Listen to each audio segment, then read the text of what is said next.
Kota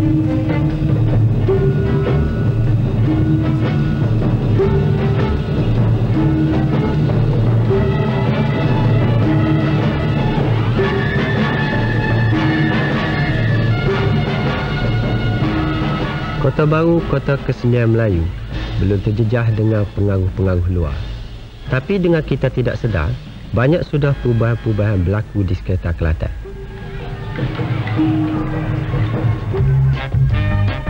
Kilang-kilang perusahaan sudah mula tumbuh bercambah, termasuklah kilang papan ini. Dengan adanya kilang-kilang serupa ini, hasil mahsul negeri boleh diproses dengan cepat untuk kegunaan sendiri dan banyaklah pula kerja untuk anak negeri.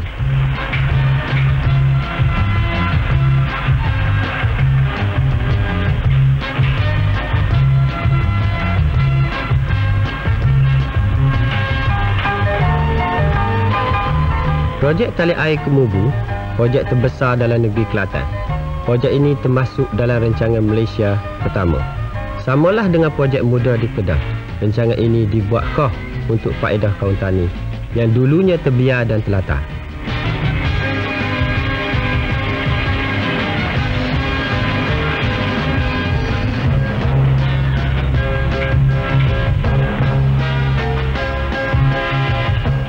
Apabila siap, 120,000 orang petani yang duduk dalam kawasan 47,000 ekar bendal akan dapat menanam 2 kali setahun. Pendapatan mereka akan bertambah dan beras dalam negeri pun cukup. Sepatah kata orang tua-tua, ada padi, semua kerja jadi. Ada beras, semua kerja derah.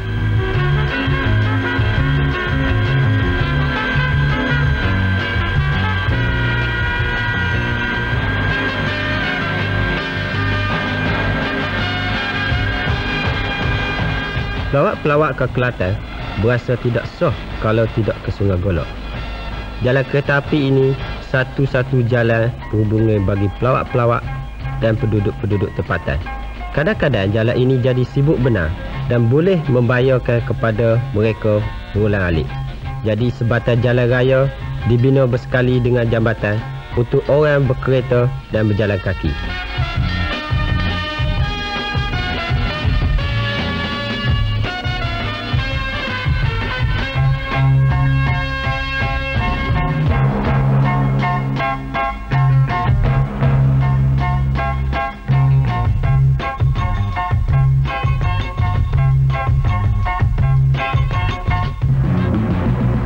Sebuah lagi projek besar di Kelantan, iaitu pembinaan lebuh raya atau jalan raya untuk menghubungkan Kota Baru dengan seberang perai. Kerja-kerja permulaan peringkat pertamanya telah pun berjalan untuk menghubungkan Bukit Melantan dengan Grid sejauh 80 batu. Bagaimana susah dan jerih kerajaan persekutuan membina jalan raya ini dapatlah kita bandingkan dengan belanja yang dikeluarkan, iaitu RM1 juta bagi tiap-tiap satu batu. Tapi soal belanja tidak jadi soal kepada kerajaan persekutuan, asalkan 1 juta rakyat di kawasan ini dapat faedah.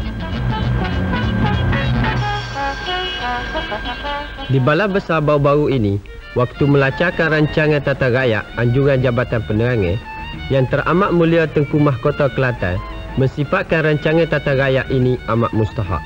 Titah baginda, usaha memahamkan rakyat akan dasar kerajaan ini merupakan langkah utama untuk mengembeling tenaga dan semangat rakyat supaya bersepakat untuk menyatu padukan bangsa dan menentang apa jua tindakan tanduk musuh negara.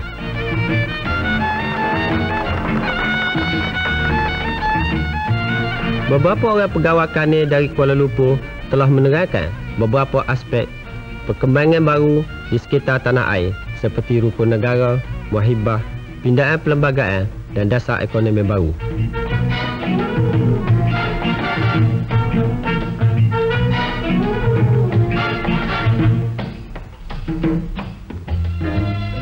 Yang teramat mulia Tengku Ampuan Mahkota pula telah berakad mencemarkan kakinya ke Sekolah Rendah Zainab bagi meraihkan majlis ucapan dan menyampaikan hadiah-hadiah.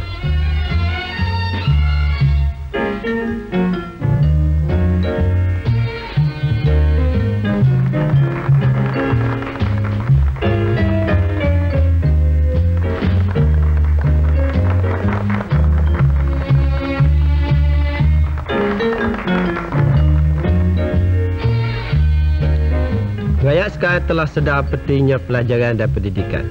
Selain daripada pelajaran di sekolah lah pula mereka menyemarkan semangat taat setia kepada raja dan negara sesuai dengan kehendak rukun negara kita.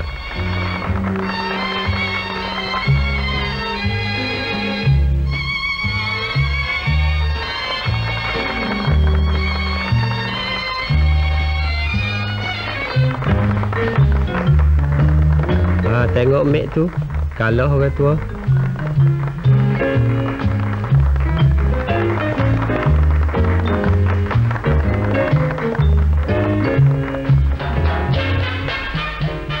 Pada zahirnya kerajaan Kelantan dan kerajaan pusat berlainan dan bawa sarak masing-masing. Tapi Menteri Kerajaan Pusat tidak lupa melawat dan menyaksi sendiri kemahuan rakyat Kelantan. Menteri Pelajaran Encik Hussein Un berunding dengan Menteri Besar Datuk Asri berkenaan dengan pelajaran. Lepas tu ke istana menghadap Doli Yang Maha Mulia As-Sultan. Baginda juga adalah timbalan yang di-Pertuan Agong dalam bidang pelajaran. Mengikut pindaan perlembagaan baru-baru ini, ada terkandung satu ayat yang membolehkan Seri Paduka Baginda membuat arahan supaya dirizahkan tempat di universiti-universiti kita kepada anak-anak Bumi Putera, supaya dapat menyamaratakan kedudukan pelajaran di sekolah-sekolah tinggi kita. Semenjak merdeka, banyak sekolah menengah muncul di tanah air kita. Ke Sekolah Menengah Mulung, Menteri Pelajaran merasmikan Mesyuarat Agung Tahunan Kesatuan Ibu Bapa dan Guru-Guru.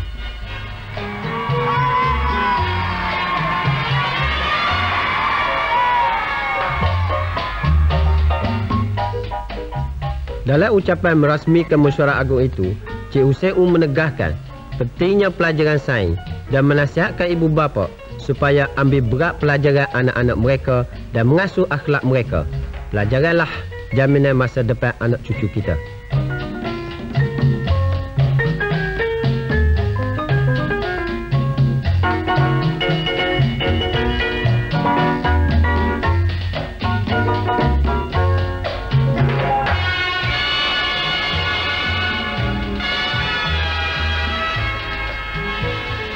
Di mana-mana saja Menteri Pelajaran pergi, diberi sambutan meriah. Pusaka lama warisan budaya kita dan teras kebudayaan nasional dipersembahkan di istiadat pembukaan rasmi Sekolah Menengah Perak.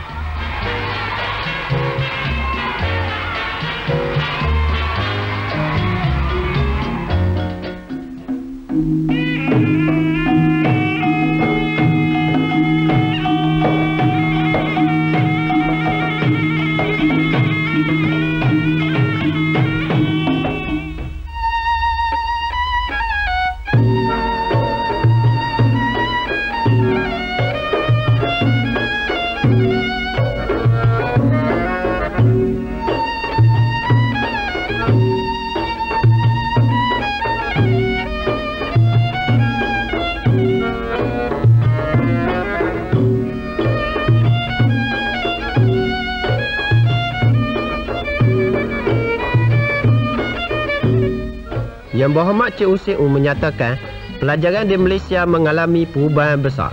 Di sekolah-sekolah menengah Inggeris misalnya, pada tahun 1970 ni, semua mata pelajaran di tingkatan 1 diajar dalam bahasa Malaysia, dan mulai tahun 1983 pula, bahasa Malaysia akan jadi bahasa pengantar di universiti-universiti kita, baik dalam aliran sastra atau jurusan sains. Selepas merasmikan sekolah itu, Menteri Pelajaran pun dibawa berkeliling melihat bilik darjah dan pertunjukan.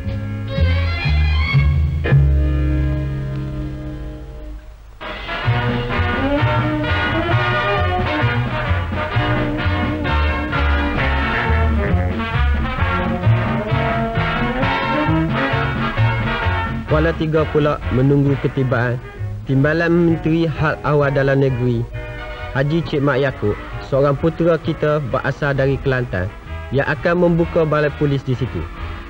Bila banyak kemajuan, banyaklah kampung-kampung baru, maka banyaklah pula rakyat kita yang akan dapat bekerja sebagai pengawal-pengawal keselamatan. Dalam ucapan merasmikan balai polis Kuala Tiga itu, Haji Cik Mak Yaakob mengingatkan peranan polis mestilah bersedia untuk berkhidmat kepada rakyat dan meyakinkan rakyat supaya bekerjasama dengan polis dalam usaha kita menghapuskan jenayah dan musuh.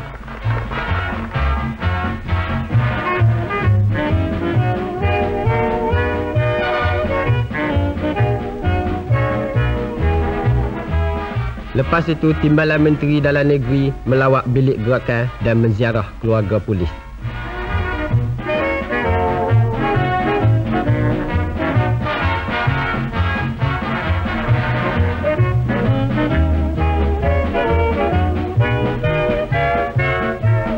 Seterusnya, Haji Cik Mat Yaakob memeriksa tapak balai polis yang akan dibina tak berapa lama lagi.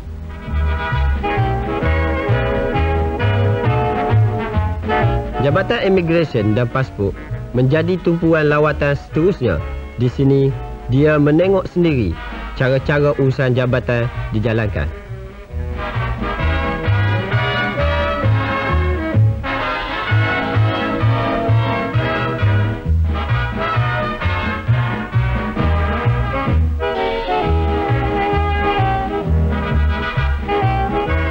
Oleh kerana letaknya di sempadan Malaysia Thai, maka masalah besar yang dihadapi sehari-hari ialah cara mencepatkan kerja-kerja yang mustahak. Di sini, dia sendiri mencari jalan penyelesaian dengan pegawai-pegawai jabatan.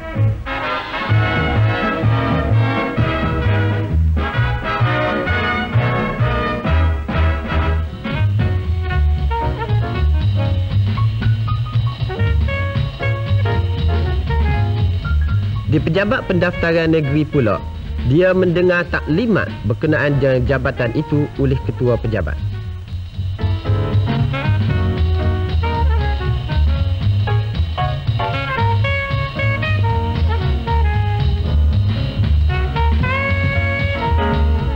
Dengan orang ramai pula, dia sendiri mengambil berat kesusahan-kesusahan mereka supaya dapat mengetahui sendiri masalah-masalah berkenaan dengan bakal warga negara Malaysia.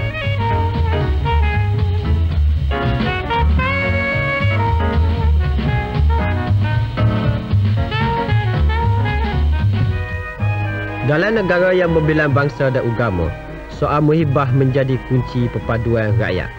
Di seluruh negeri, jawatan kuasa muhibah timbul daripada peringkat kampung ke peringkat negeri. Dalam perjumpaan-perjumpaan seumpama ini, segala usaha dibuat untuk mengukuhkan muhibah.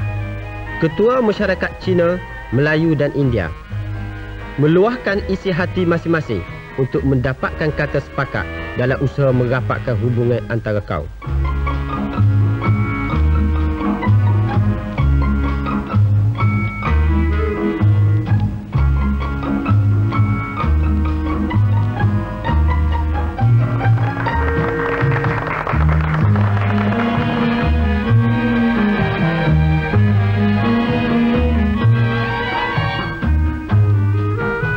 Ketua Jabatan Muhibah Negara, Wan Siddiq, menerangkan peranan muhibah dalam ikhtiar menyatu padukan negara.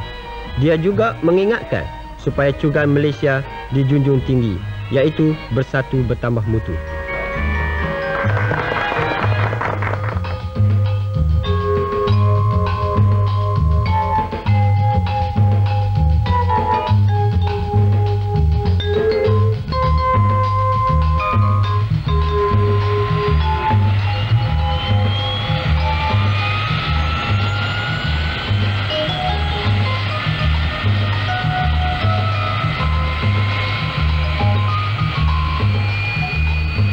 Kesulitan dan penderitaan penduduk di kawasan sempadan yang terpecah juga sentiasa diutama. Acaklah juga rombongan khas dari tentera dan awal terbang melawat mereka.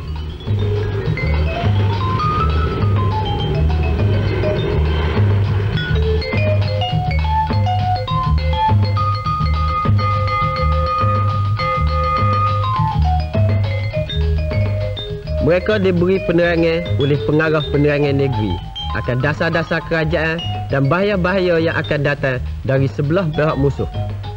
Dari dialog atau ramah tamah antara rakyat dengan pegawai-pegawai yang digalakkan oleh kerajaan, dapatlah kedua belah pihak ini memahami segala maksud dan tujuan yang dituju.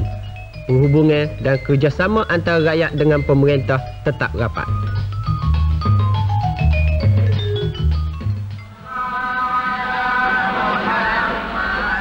Dalam dunia yang berlomba-lomba mengejar kemajuan, soal kerohanian juga penting diamalkan supaya selaras segala usaha kehidupan di dunia dengan mencari bekalan akhirat. Baik siang juga malam, perayaan Maulud Nabi Muhammad SAW dirayakan secara besar-besaran.